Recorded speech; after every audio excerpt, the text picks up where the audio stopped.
Hey everyone, thanks for tuning in. Steven here with TB Fork, and this is day 9 of the 80 Days to Your Dream Body course. Today's protein source is going to be elk ribeye steak, and today is going to be a shoulders and arms training workout. And the theme for today's video is exercise frequency. So today, I'm going to be explaining how many days per week you should be training based off of various factors. Now let's get started.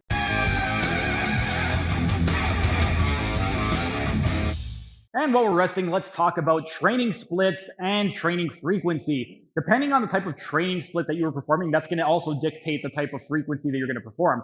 Something like a full body workout, you're only going to be able to do that 2 to 3 days per week. Whereas if you were doing something like an upper lower body split, that you could increase your training frequency to 4 days per week, sometimes even more. If you have really good recovery, you can do an upper lower and do that 6 times a week and just take one rest day.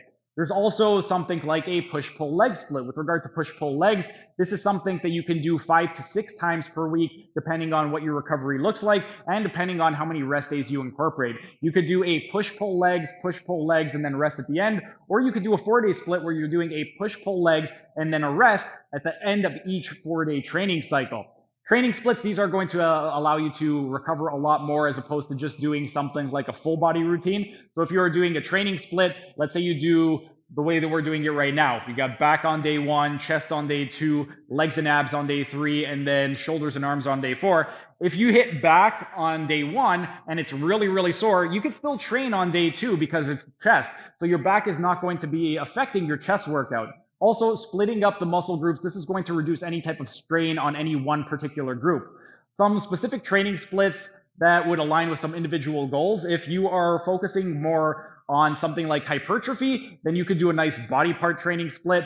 The one that I just outlined right now is perfect, where you have day 1 back, day 2 chest, day 3 legs and abs, day 4 arms and shoulders.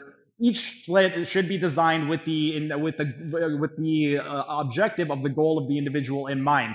So if somebody is coming for the purposes of wanting to build hypertrophy, you wouldn't want to put them on a 2-day full body split if they've already been training for a long time, because that's really not going to elicit the same amount of stimulus as something like a body part split. You're going to get a lot more training volume for that. So you really wanted to take that into consideration. Splits for hypertrophy, they're going to focus on high volume, while strength splits, it's focusing a little bit more on intensity. So when you're focusing more on volume, you could get more training volume in within the week. When you're focusing more on intensity, because we don't want to get injured and because we want enough time to recover, the training frequency is going to be a little bit less. But training splits, they can be customized depending on the lifestyle and your time availability. Rest is up. Time for set number 4. And while we're resting, let's talk about how your recovery ability can influence your training frequency. If you are an athlete who has a very fast recovery time, you're going to be able to train a lot more frequently. And another thing with regard to your recovery time is sleep is going to play a very important role with regard to how quickly you are able to recover. Sleep quality, it directly impacts your muscle recovery. So if you find that you are very sore, keep a sleep journal and see if there is any type of connection that you can make between the amount of sleep that you got and also with regard to the workouts, if you ended up seeing a decrease in your performance and recovery. Another thing that's going to affect your ability to recover is going to be your hydration status. Proper hydration is going to support faster recovery between workouts. Your muscles are approximately 70% water, so that should tell you how important being hydrated is for the recovery of your muscles. If you're dehydrated, your muscles are going to be dehydrated. Also, the synovial fluid that lubricates the joints, that synovial fluid is liquid. You need water to keep that synovial fluid running through smoothly in the joints so that your joints are nice and squeaky clean. Also, nutrition.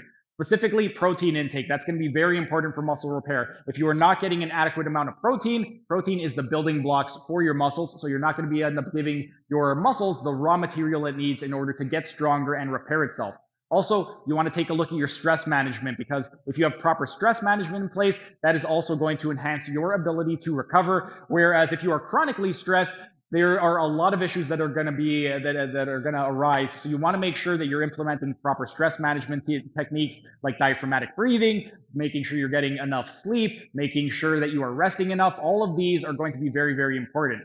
If you are somebody who likes to train every single day and you find that you're not recovering properly, you can also take an active recovery day. Active recovery would be some type of light exercise like some type of walking, stretching, or something like joint mobilization exercises.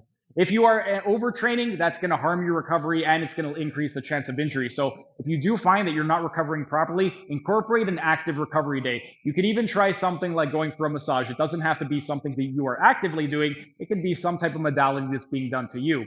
And also, you could try doing something like monitoring your fatigue levels. With regard to monitoring your fatigue, I mentioned earlier where you can measure your resting heart rate first thing in the morning and then see if it is elevated. But time is up. Step number 4.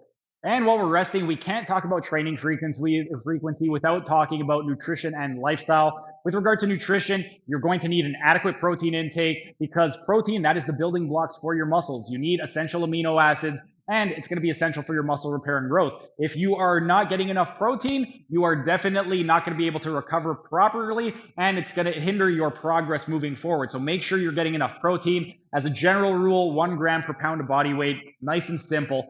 Another thing is going to be sleep. Sleep is going to be crucial for hormonal balance and muscle recovery. If you're not sleeping, it's going to have a host of negative effects. First of all, if you're chronically underslept, it is going to affect your cortisol levels. Your cortisol, when those are elevated, it's going to affect your testosterone negatively, and that's going to be lowered. And then if your testosterone is lowered, it's going to make it harder to recover. It's going to make it harder to get stronger. It's going to make it harder to build muscle. Also, I mentioned this earlier, but hydration is going to impact your muscle function. Remember, your muscles are approximately 70% water. So you want to make sure that you are adequately hydrated so that your muscles will function optimally and you'll be able to have a nice, speedy recovery.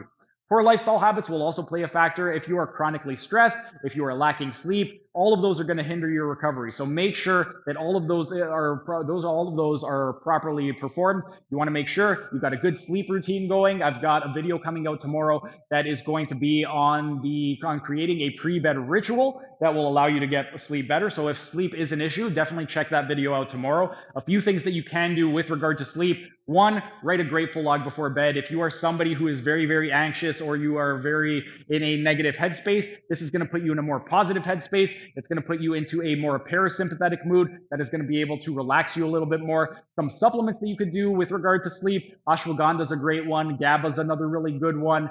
Melatonin, I wouldn't do melatonin on a regular basis. Melatonin would be a last resort because melatonin, if you take it regularly, it's going to affect your body's ability to produce it naturally. So with regard to things like ashwagandha, GABA, glycine, magnesium 3 and 8, those can be taken daily without any issues. With regard to melatonin, if you are very, very stressed out and you have something big coming up tomorrow and your mind is just racing, you could take it once in a while as a last resort, but definitely avoid taking it on a regular basis. And that's going to be very important because regular sleep and stress management, those are going to be keys to maintaining a consistent training schedule and avoiding overtraining. But time is up. Step number 5.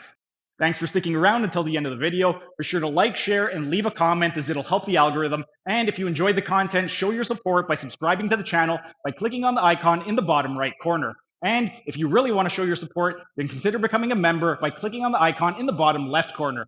These new high-quality videos aren't cheap to edit, and the $5 membership will really help with the video editing budget. You'll also get access to a ton of exclusive perks like early access to videos and this program design lecture playlist in the top right-hand corner. And if you want to learn how to do a one-armed pull-up, then check out the playlist on the top left corner.